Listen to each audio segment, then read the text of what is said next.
Ladies and gentlemen, welcome to the main event.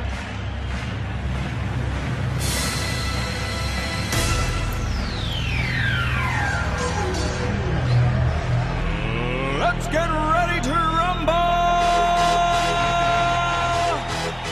Welcome to the Strictly Business Podcast with Jon Stanko and Mike Ritz.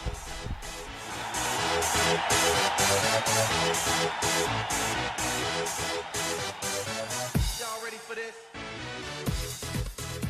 It's not personal, sir.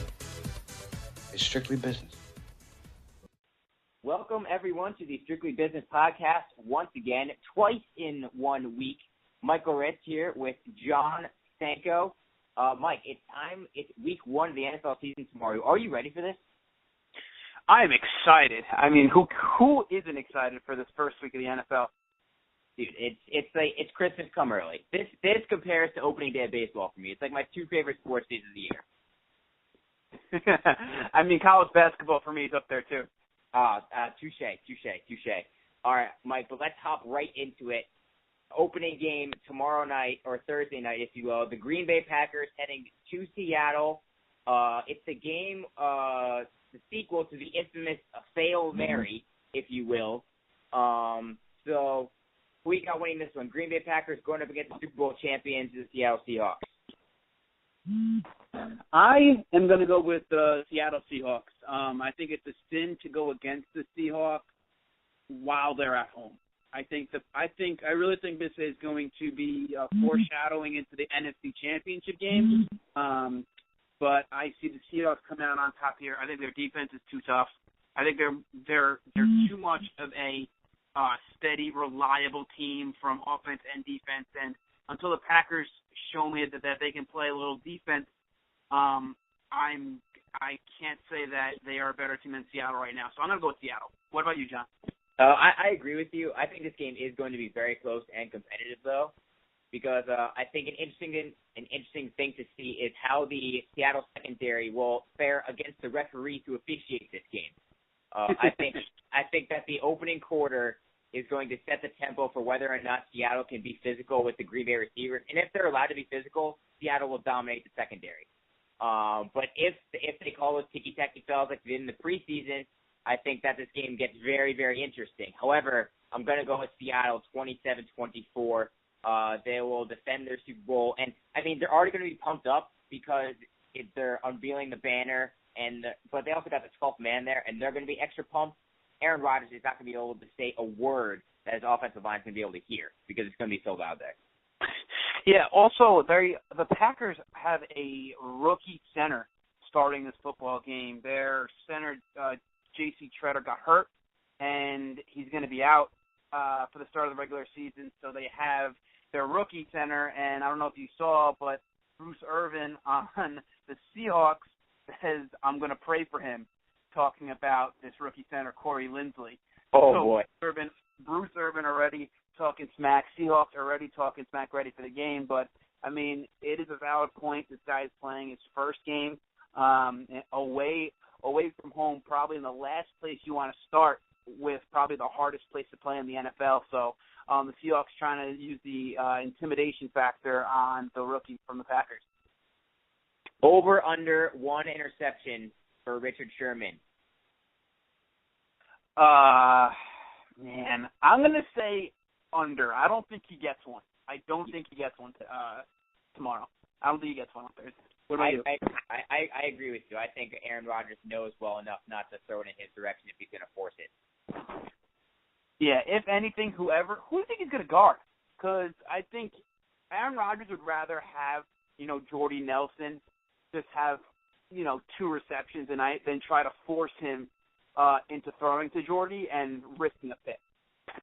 Yeah, I don't think he's going to match up against one guy. I think that he's going to be put to a side of the field, if you will, and whether it be Randall Cobb or Jordy Nelson on that side, that's who Richard Sherman's going to match up against. That's what my thinking is. Yeah, I agree. So it looks like we're both in agreement here. I think that the Packers are going to be very good, and two of the better teams in the NFC. Like I said, I wouldn't be surprised if this is the NFC Championship game that we see in a couple of months. I don't know how about you feel about that, but from what it's looking like and for what they've shown, what their rosters look like, kind of what they've shown in the preseason, these two teams are definitely going to make some noise in the NFC. Yeah, and we both have these teams in our preseason top 5 power rankings as well. So very good opening night matchup on Thursday. Let's move on to Sunday, though, and a very intriguing 1 o'clock game in my mind. The New Orleans Saints heading down to Atlanta in a division rivalry matchup. The Saints' offense is a powerhouse, as you know, but the Falcons are looking to rebound after a very dismal season. Rich, who you got in this division matchup? This is going to be closer than what people think, but I'm still going to go with the Saints here. I think their offense is too good. And until I see Atlanta play a game, they kind of they got to prove to me first that they are a different team from last year. I definitely believe that they are, but it's just a question of how good are they going to be. I think the Saints have too much right now. Their offense is obviously, they have one of the best quarterbacks in the league in Drew Brees, who will really control the game, control the tempo, and they have an increased defense. So I don't know if the Falcons have enough to they are playing in the Dome. We all know how Matty Ice is usually in the Dome. Maybe not last year, but his history in the Dome is very good. But I still think the Saints and Drew Brees are going to be too tough for the Falcons. Yeah, I agree with you. I think this game's going to be pretty high scoring, but I gotta say that I think New Orleans is going to win 31-21. I agree with you. I think it'll be close in the fourth quarter. New Orleans pulling away late with a late touchdown. Drew Brees looked fantastic in his one preseason game. I think he had over 150 yards passing in one quarter of that third preseason game, and that injury looks to have faded away forever. And I agree with you. I don't have complete faith in the Falcons, even though I think they'll be better.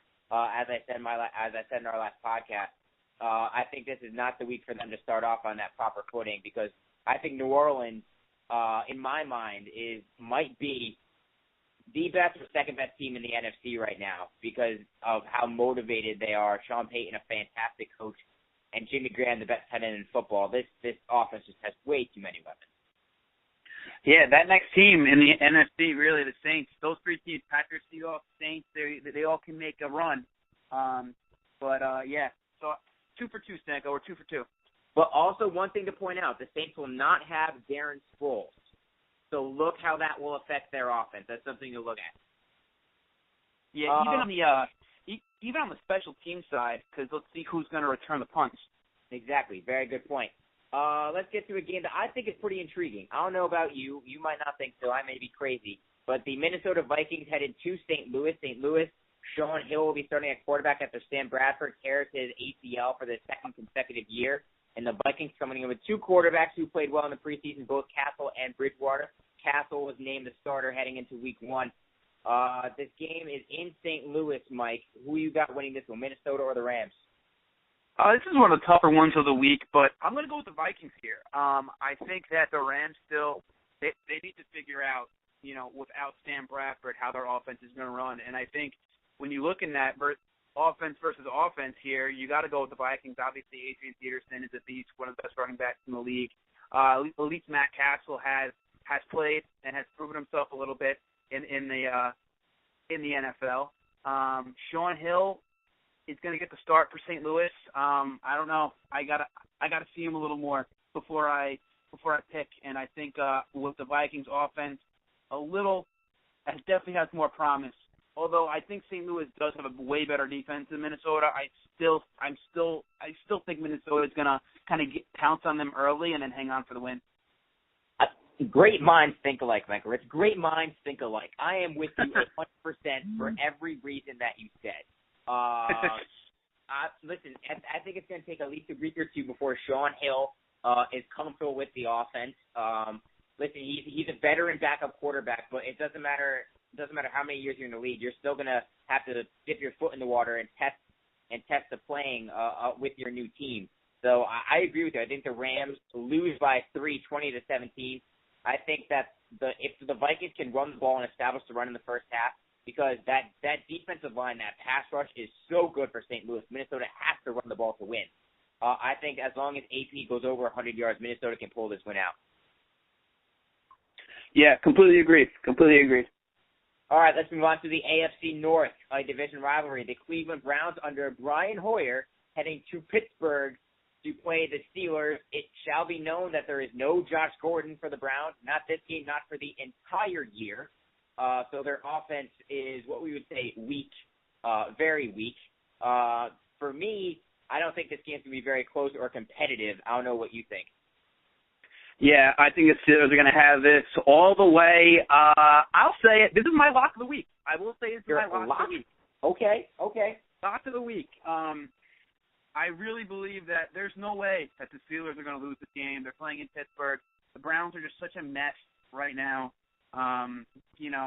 This is technically a rivalry game, even though I think I read that Pittsburgh has a 24-3 record straight up against Cleveland in the past 27 games, which is oh my God, that's as close of a lock as you can have. So in terms of that, yeah, it is my lock of the week. Brian Hoyer is gonna really get a taste of what the team's gonna look like this year. And like I said in the previous podcast, really all you have is Ben Tate right now to kind of carry the load. But other than that, they don't have much. So yeah, Pittsburgh Steelers over the Browns, my lock of the week.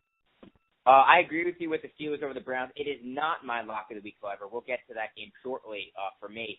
Well, listen, I agree with you. As long as the Steelers stop Ben Tate and maybe guard Jordan Cameron at tight end, I don't see how the Browns can move the ball on offense. Over under 12 plays by Johnny Manziel. Johnny Manziel will be involved in 12 plays for the Browns. Under. I think that they're going to try to see through Brian Hoyer as much as they can before they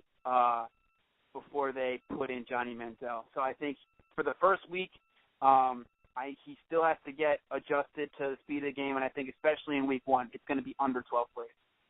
I have to say I agree with you, but not as much.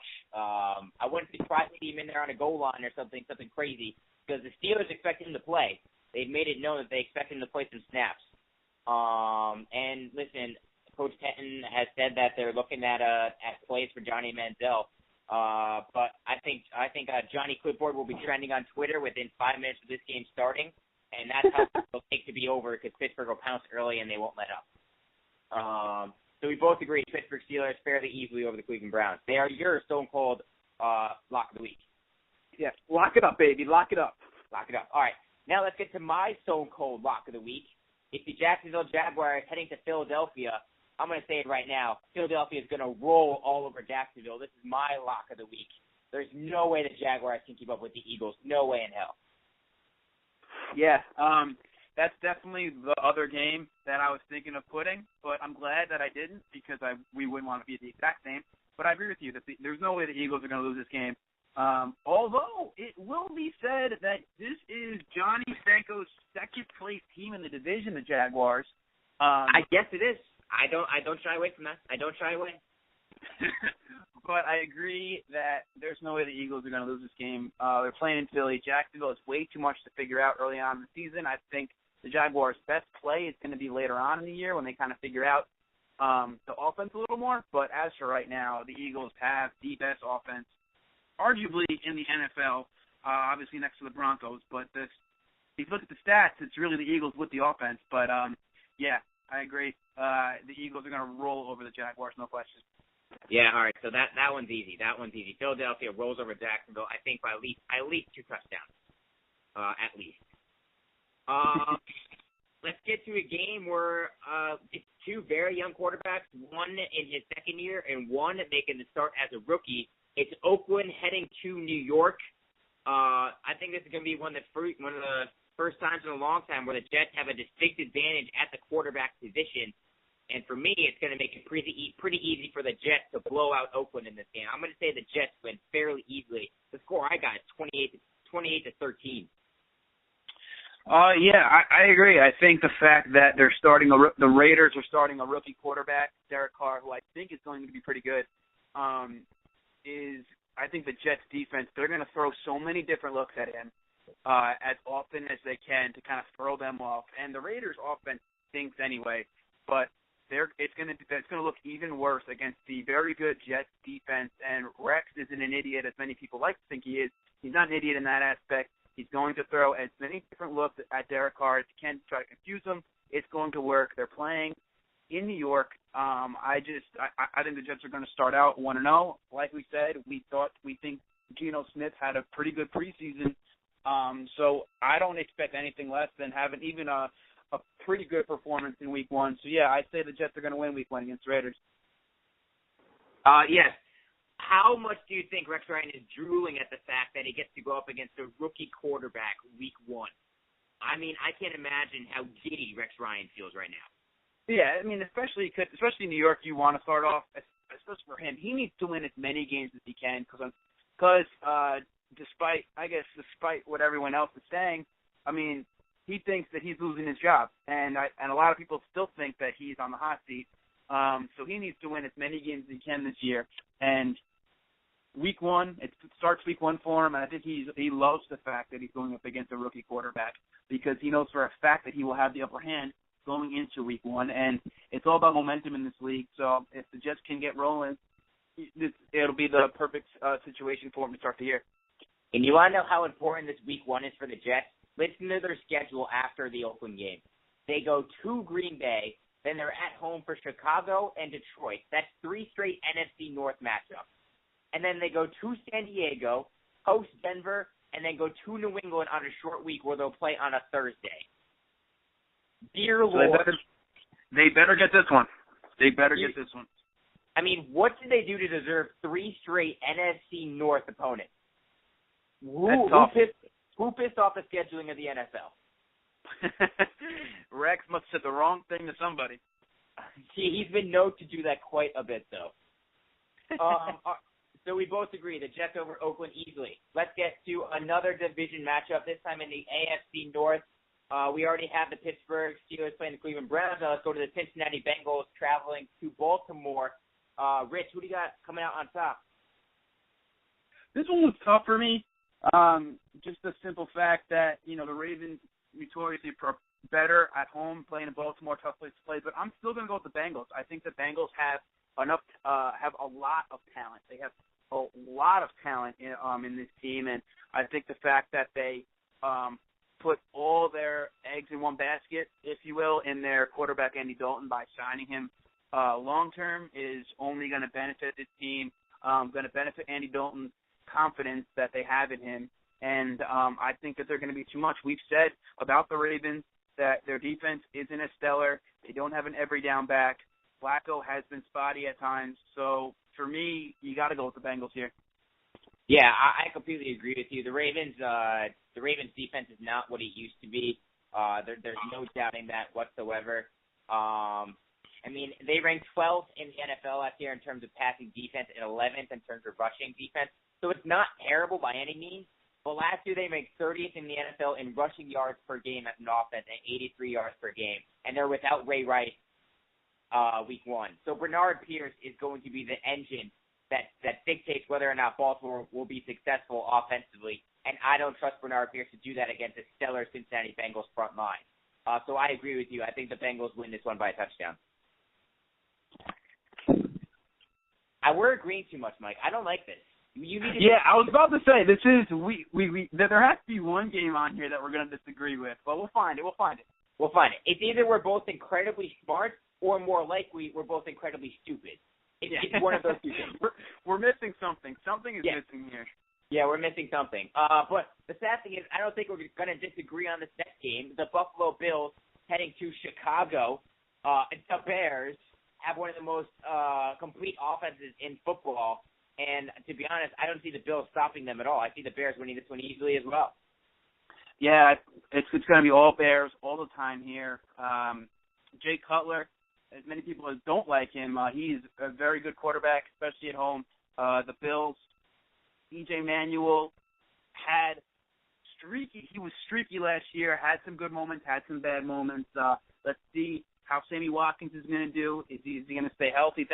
That's what I want to see. How is Sammy Watkins going to do, especially now playing in meaningful games, playing up a pretty good defense in the Chicago Bears. Let's see how they use him. But, between Matt Forte, Alshon Jeffrey, Brandon Marshall, the Bears really are going to be good this year. The Bears are going to trounce the Bills in Week 1. Yeah, the only way the Bills can maybe stay in this game is if they run the ball and control the clock throughout. And they have the chance to do that with C.J. Spiller and Fred Jackson, a pretty good 1-2 punch at running back.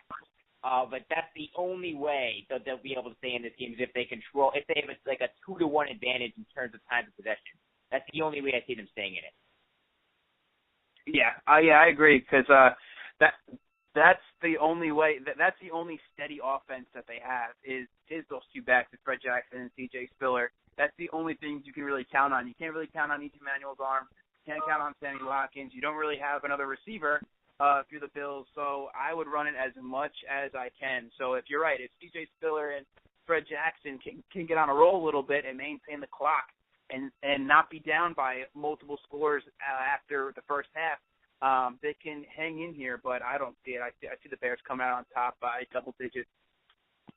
All right, moving on. Let's get to a game that was very, very hard for me to pick. This game, I'm going to tell you who I picked in this game, but I'm not confident in it at all. The Washington Redskins heading to Houston.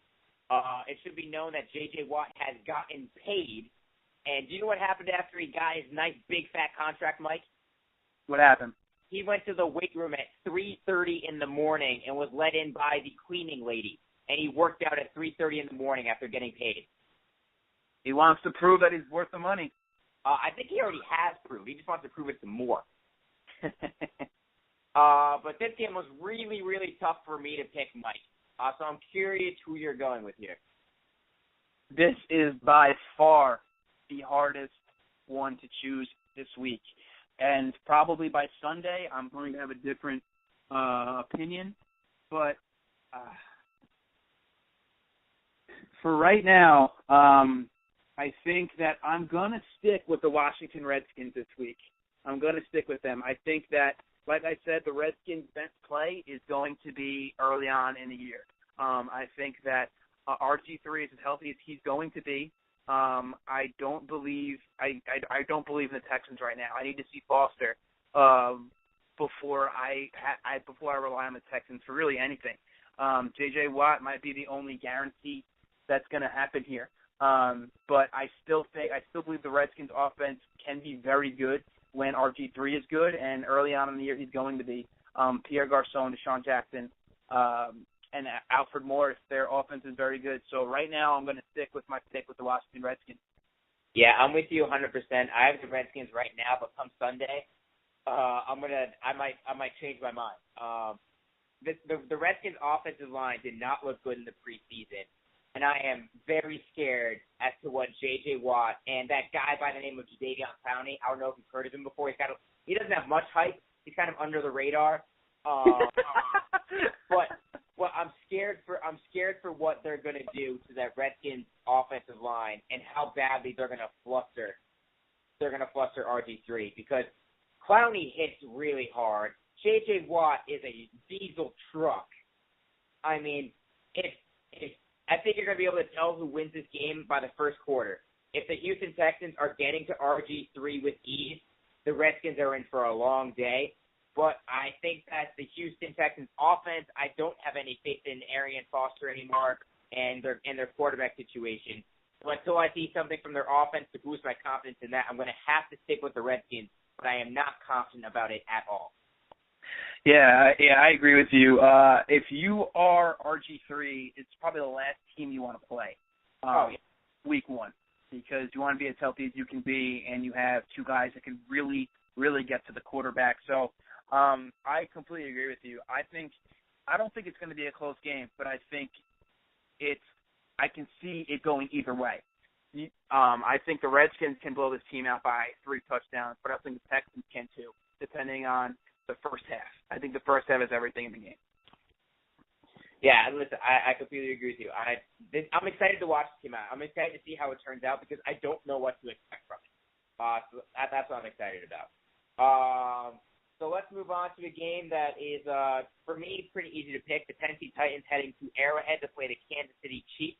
It's the new era as Ken Wisenhunt as a head coach of the Tennessee Titans. Andy Reid is still the head coach of Kansas City, looking to build upon their surprisingly good year last year. Who you got winning this game, Mike? I mean, let it be known that the Titans are going to finish second in the division. I just want to point that out, that is what's going to happen. They have so much upside that I don't think many people are seeing. I think Ken Wisenhunt is going to give a nice, fresh kind of outlook. And if Jake Locker can stay healthy, they're going to be very good. Having said that, they're not going to beat the Chiefs week 1. The Chiefs are very good. They're very balanced. I hope Jamal Charles can stay healthy because a guy like that I kind of worry about. But, the Chiefs are so balanced, such a balanced football team that they're going to be hard to beat because they don't make any mistakes. They don't beat themselves up. And when a team does not make many mistakes on their own, they are hard to beat. So I have the Chiefs winning this one handily. Yeah, I agree with you. Tennessee ranked 20th in terms of rushing defense last year, and I don't think they're going to get off to a good start this year. I think Jamal Charles is going to have a pretty big day, and I think Alex Smith has to validate the big contract that he got as well. So I think he'll play well. No Dwayne Bowe, though, for the Chiefs. Let it be known there. Granted, he didn't have that good of a year last year anyway. But I agree with you. I think the Chiefs win this one pretty easily. Mike, we've agreed on every single pick thus far. Bad. This is bad. This is not for engaging podcast material. We need to disagree more. But let's get to a game that I think we're all going to agree on once again. The New England Patriots heading to Miami, an AFC East matchup. Gronkowski has said he's going to play for the Patriots. However, Coach Bill Belichick was like, not so fast. So who you got in this one, Mike? I think the answer's pretty easy. Yeah, I guess I got to go with your Patriots here this week. I don't see much out of the Dolphins to kind of back up anything that they're going to play well against the Patriots. Especially if Gronk plays, that's going to create a definite mismatch for the Dolphins. And I think the Patriots really have had the Dolphins number. I will say the last time they played, the Dolphins did win. I think it was close. I think the Dolphins actually won in Miami, but I will say that the Patriots are going to win this handily. Yeah, I think that the fact that Tom Brady threw 163 passes to rookies last year, and he doesn't have to do that again this year. People had a year to learn the offense. I'm really curious to see what people like Brandon LaFell do, or that new tight end we got right after trading Logan Meckins. So I agree with you. I think New England's going to put up a lot of points, and I don't think Miami's going to be able to keep up. And I'm really curious to see how Darrelle Revis does in his first game with the Patriots. He'll be matched up on Mike Wallace all day long. So I'm curious to see how many catches Mike Wallace gets overall in the game. Revis Island, let's see how he plays. I really want to see how he's going to play with the Patriots. Yeah. Let's get to a game that I think we might disagree on. There's a chance. The NFC South, the Carolina Panthers at Tampa Bay. Mike Rich, who are you going with? Well, I mean, if you have to go by anything of what we said in the last podcast, we should disagree here, because I have them finishing third, I have the Panthers finishing third in the division, and you have the Buccaneers finishing third in the division. So something's got to give here.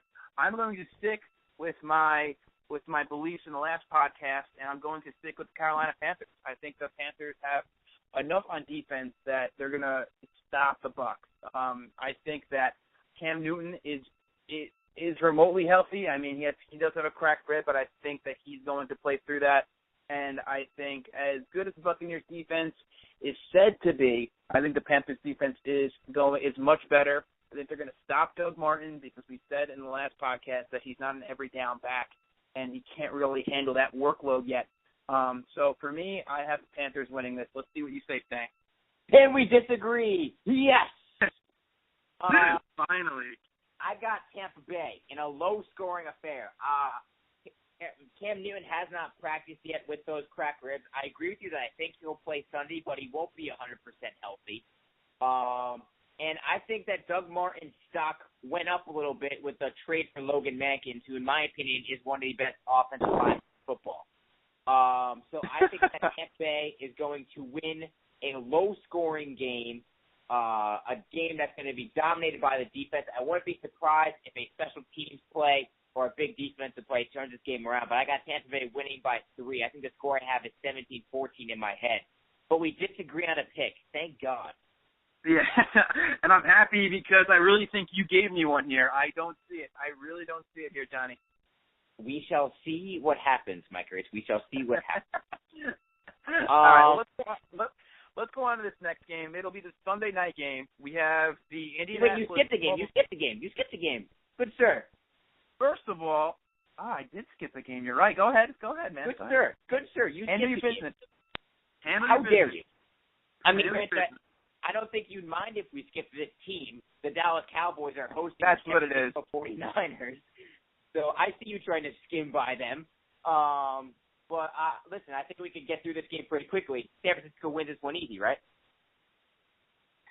I have San Francisco winning this game, but I will say it's going to be close. I really think it's going to be a close game. I think that the Niners are balanced, but at times I feel like they're too balanced.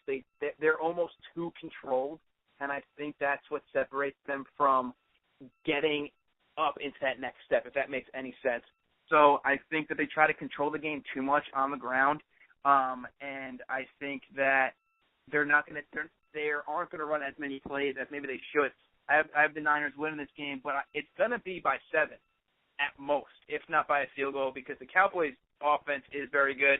So I think this game's going to be a little closer than what people say, but I have the 49ers coming out on top. I agree with you about the 49ers. I don't think it's going to be close.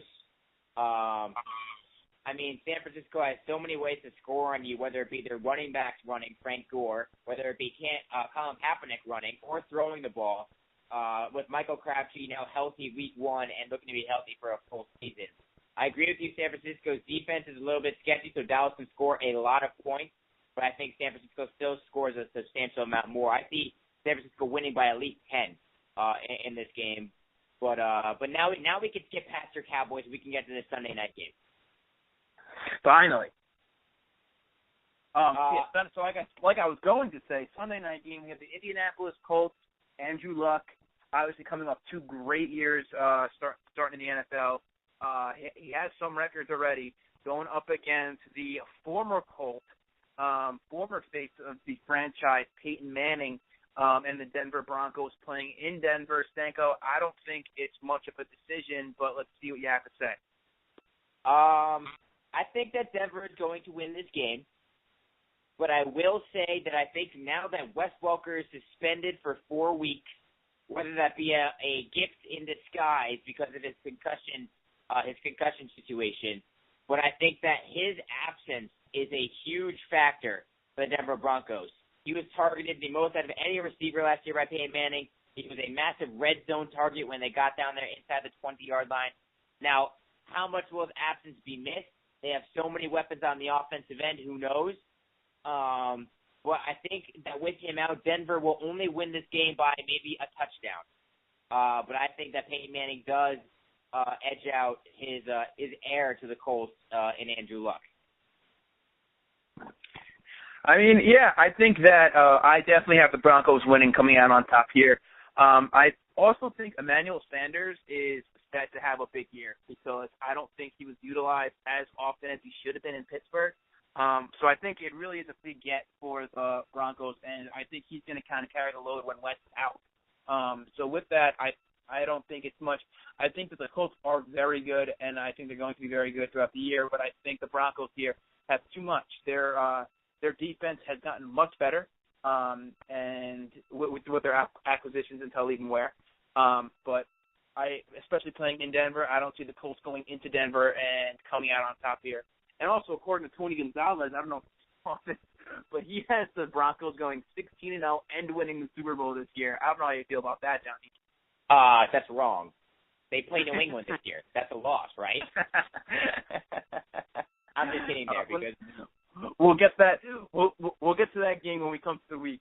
Yeah, we'll get to that game, and that's a joke because Denver is very good. They right now in my mind they're better than New England, but I don't see them as an undefeated talent.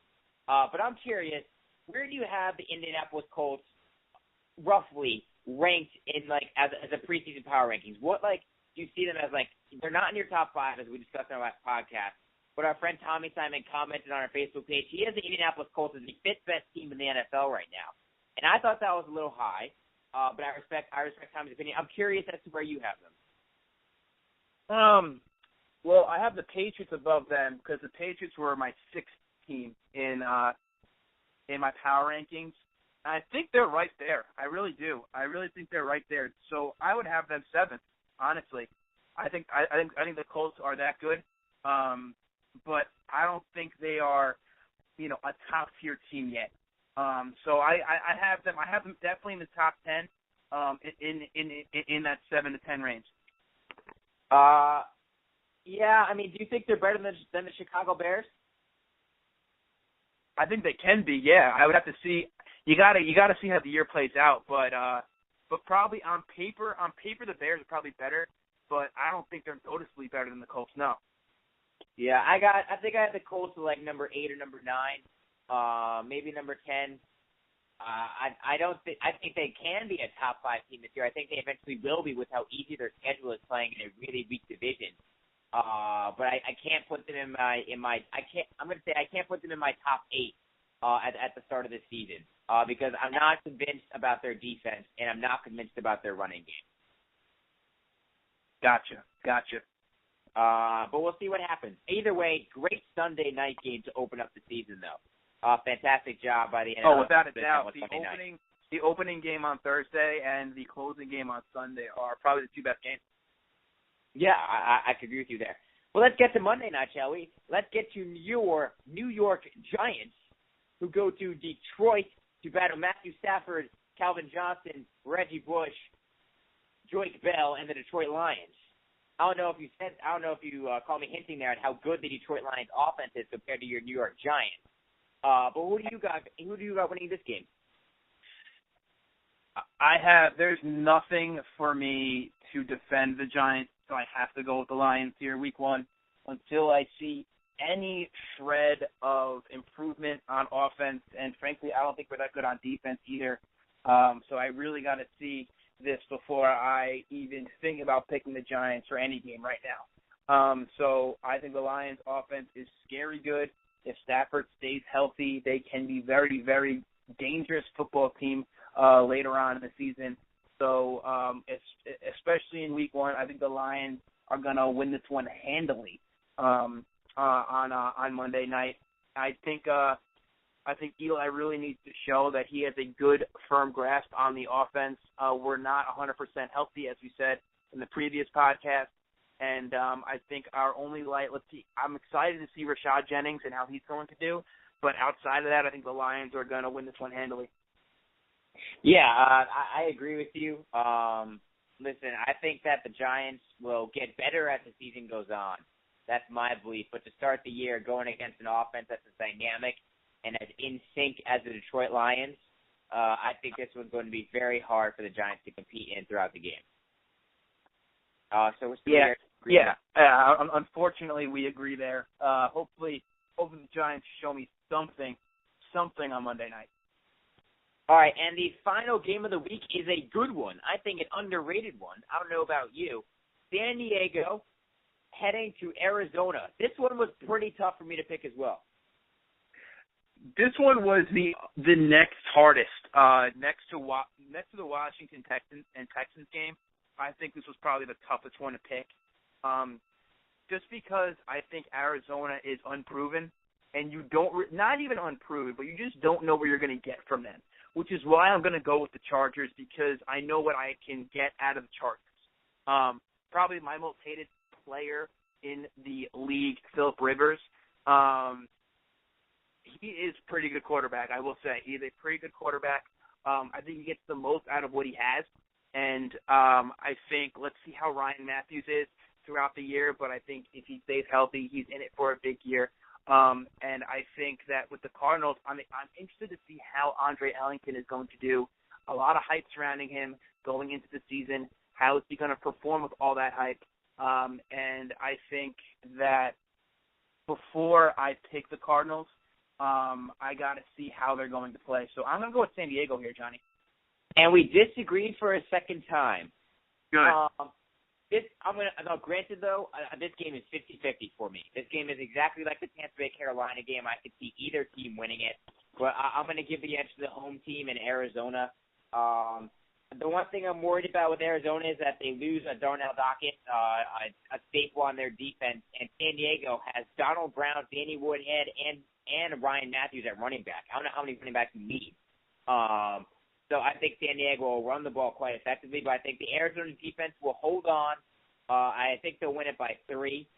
But we disagreed for a second time. Though, granted, this is a coin flip game for me. And a great game to end the week. I think an underrated game. Yeah, I completely agree. When I saw it on the schedule, it's not a sexy game, you know, when you hear that Chargers Cardinals. But then if you think about it, it is a great game to end the week on. Like you said, it's going to be a field goal one way or the other. It's going to be a great game, but good games throughout the week. This is going to be a good opening week. A lot of storylines.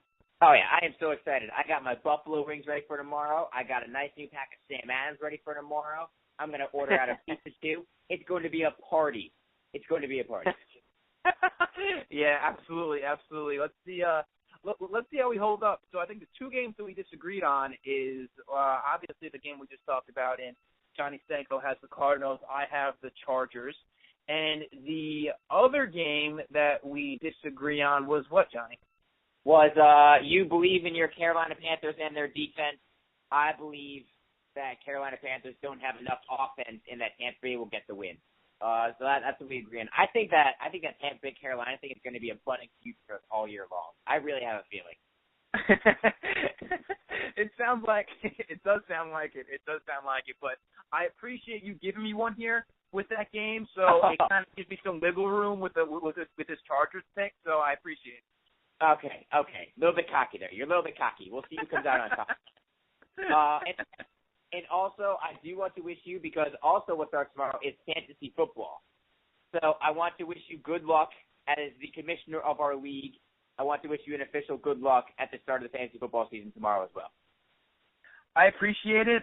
For those of you who don't know, as Johnny just mentioned, he is the commissioner of our fantasy football league from our Iona friends, our Iona College friends.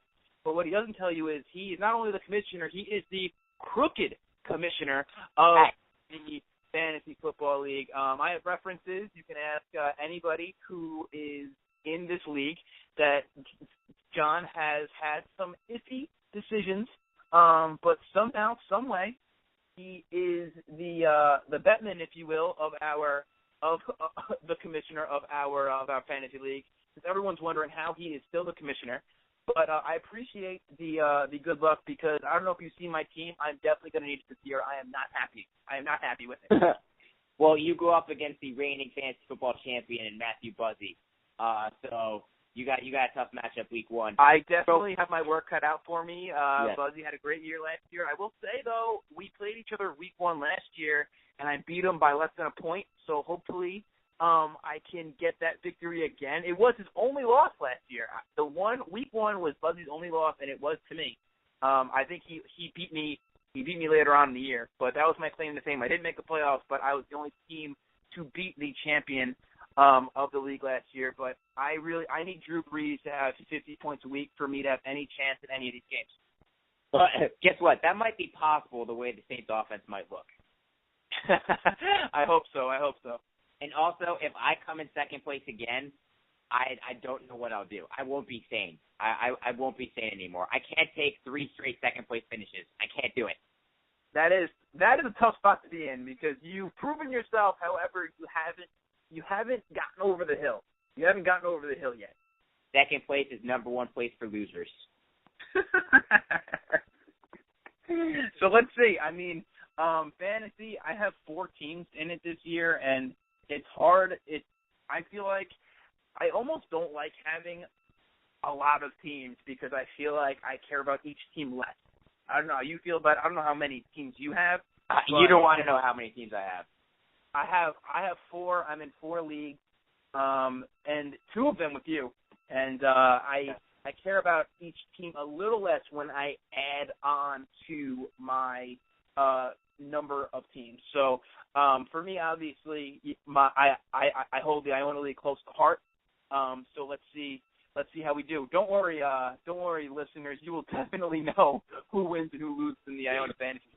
It may be the opening line to every podcast going forward.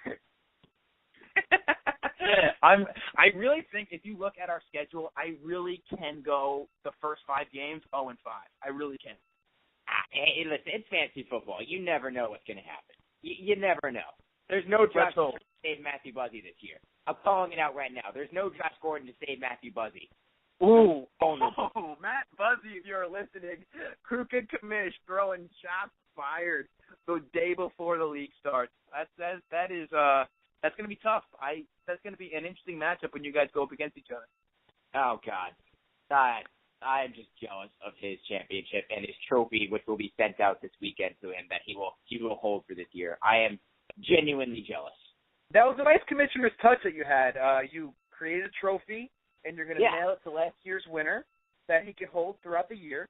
And then if it's not Matthew Buzzy who wins, he will mail it to the winner. Yeah, and see, I'm not always crooked. No, not always. You're not always. You just enough to maintain the commissionership. All right. Well, I want to thank you, everyone, for listening to the Strictly Business podcast. Jon Stanko here, Mike Ritz, as always. We'll be back next week with our normal podcast, and once again, with our NFL predictions in a separate podcast. I want to thank you, everyone, for listening. Be sure to share our Facebook page, like us on Facebook, subscribe to us on YouTube at the Strictly Business podcast with Mike Ritz and Jon Stanko.